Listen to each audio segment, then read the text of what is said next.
Oh, ini saya pegang omongan Bapak Presiden Prabowo ini ya, tembus Presiden Prabowo Subianto. Menambang di tanah kita sendiri, menambang di lokasi kita sendiri, di penjara 5 tahun tambah denda. Kok bisa? Bisa, karena kita hidup di negara para bajingan. Oh, sebelum bangsa Indonesia ini saya bubarkan ya, tolong kepada Bapak Prabowo, tolong dibebaskan tanah tambang itu.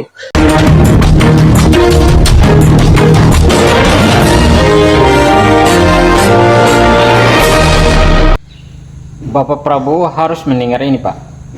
Karena ini suara rakyat sudah merasa kesal dengan penegak hukum yang ada, Pak. Jadi Bapak tolonglah, Pak, mendengar suara rakyat, Pak.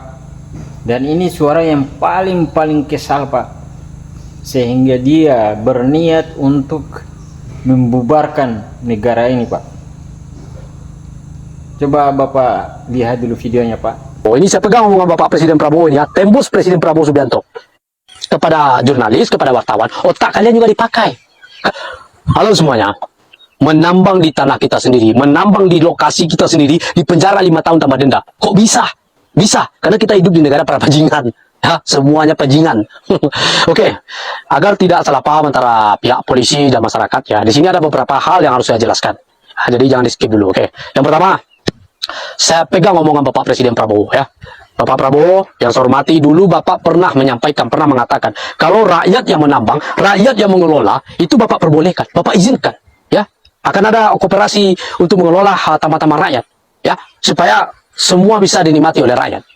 Nah, sekarang saya pegang omongan Bapak Prabowo. Bagaimana dengan nasib penambang yang ditangkap oleh Kapolres Sukabumi? Ini betul-betul nggak adil, Pak. Ya, ini betul-betul nggak adil. Sedangkan isu yang beredar, ya, bahwa di Mandalika ada aktivitas tambang ilegal, di mana semua pekerjanya orang Cina. Coba dicek lagi. Itu isu yang beredar. Nah, ini orang pribumi asli. Jangan-jangan kakeknya ikut berjuang untuk bangsa ini. Kalian tangkap, kalian penjarakan. Kan otak nggak ada itu. Ini merupakan ekspresi masyarakat yang sudah sangat menjengkelkan terhadap penegak hukum yang selama ini selalu menindas masyarakat, Pak.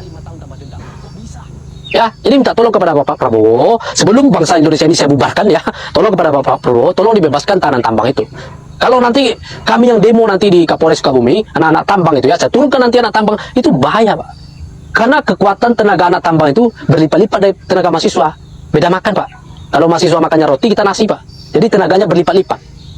Nah, ini kepada Bapak Prabowo saya sampaikan, ini kasusnya kan bukan kasus kriminal bersenjata, bukan kasus pembunuhan, pemerkosaan, ya bukan kasus kriminal berat lah gitu. Tetapi kenapa kita di penjara? Kita hanya mencari nafkah untuk kebutuhan keluarga, Pak. Karena di bangsa ini masyarakat sipil tidak digaji oleh pemerintah. Ya, kalau mau makan cari sendiri, mau berobat bayar sendiri. Jadi susah jadi masyarakat sipil bangsa ini kalau kita tidak kerja, Pak.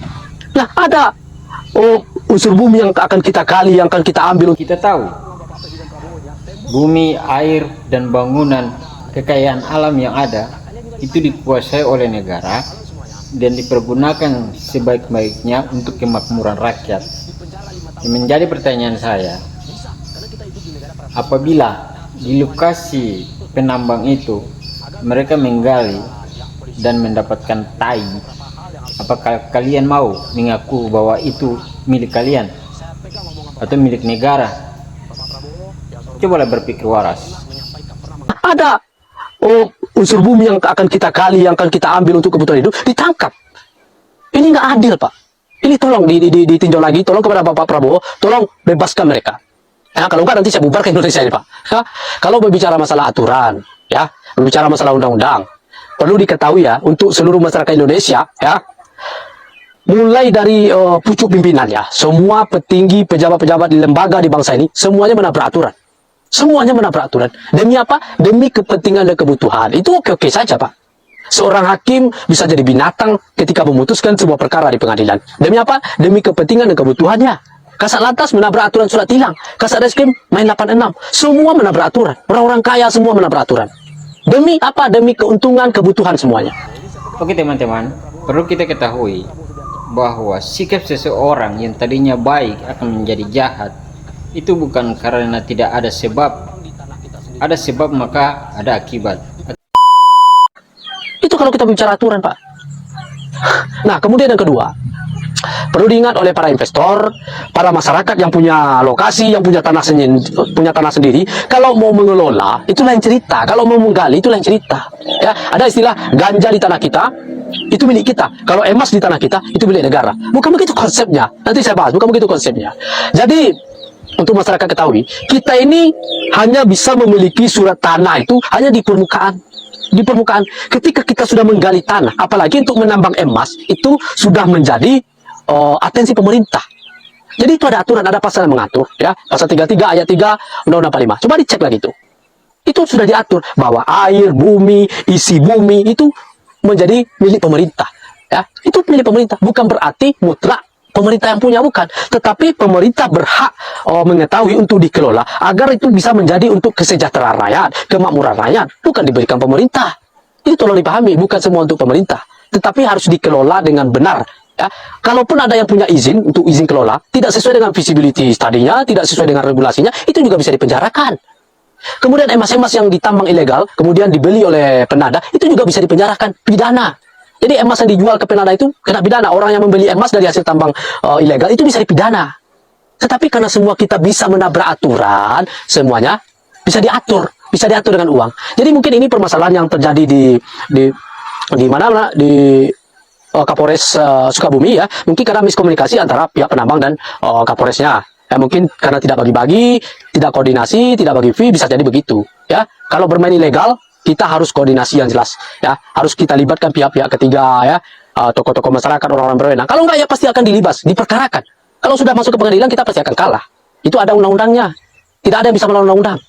Nah, itu. Kemudian kepada jurnalis, kepada wartawan, otak kalian juga dipakai. Kalian kalau mau meliput berita, kalau mau mempublikasikan berita, jangan di tempat-tempat orang yang mencari nafkah, ya. Berapa banyak orang menggantungkan hidup di tambang-tambang emas itu? Berapa banyak? Mereka tidak bergantung kepada pemerintah, sudah membantu pemerintah dari beban pemerintah. Banyak pengangguran, makanya kita tambang itu berapa banyak masyarakat yang bergantung hidup, yang bisa terbantu, ya. Pengangguran banyak. Sekarang udah ada tambang. Kenapa kalian yang kalian liput? Kan banyak sosial kehidupan lain yang harus kalian posting, yang kalian liput banyak. Kenapa harus orang mencari nafkah yang kalian liput? Itu otak kalian itu juga nggak ada. Kepada wartawan itu tolong otaknya dipakai itu, ya. Kalau mau meliput, liput saja Presiden Jokowi yang dulu menabrak aturan juga, ya. Wakil Presiden juga menabrak aturan, ya. Itu aja yang kalian liput. Jangan orang-orang mencari nafkah. Kalau Anda ingin menghentikan tambang-tambang emas, peti, mau skala besar, mau skala kecil, caranya gampang. Tidak perlu melibatkan TNI, tidak perlu melibatkan polisi atau masyarakat lain, tidak perlu. Cukup satu caranya, turunkan harga emas per gramnya itu 70.000 atau 50.000 per gram, ya. Anda kasih makan enak, Anda kasih rokok enak, mereka nggak bakal mau, masyarakat nggak bakal mau. Nah, sekarang harga emas itu sudah begitu tinggi, ya. Tuhan mengatakan, disampaikan kepada Tuhan, ya, disampaikan oleh Tuhan kepada malaikat, tolong sampaikan kepada umat manusia yang ada di bumi, ya, carilah emas di sungai-sungai dan di bukit-bukit, karena sekarang harga emas itu sudah naik. Masa nggak kita ambil? Rugi dong. Jadi sekarang ini bukan waktunya berdebat tentang emas, ya. Stop normalisasi tambang-tambang emas, stop. Sekarang bukan waktunya berdebat tentang emas. Sekarang kesempatan emas untuk mencari emas, bukan untuk berdebat. Paham?